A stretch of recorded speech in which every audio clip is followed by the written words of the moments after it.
আর বিখ্যাত পাহাড় জাবালে উহুদ। উহুদ শব্দের অর্থ হলো এক বা একক। যেহেতু এই পাহাড়টি অন্যান্য সকল পাহাড় থেকে একটু ভিন্ন, একটু আলাদা, এই জন্য এই পাহাড়টিকে বলা হয় উহুদের পাহাড়। এর দৈর্ঘ্য হচ্ছে প্রায় 9.5 কিলোমিটার।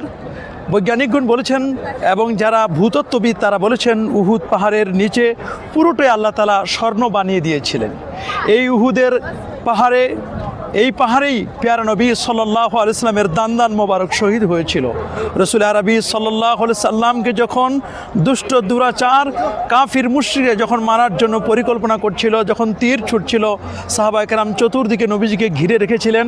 নবীজি তখন একটু বিশ্রামের জন্য যে পাহাড়ে তিনি পাথরের উপর তিনি একটু মাথা দেওয়ার জন্য চেষ্টা করেছেন, বসেছিলেন, তিনি মাথাটা একটু লেলিয়ে দিয়েছিলেন, একটু দুলে দিয়েছিলেন।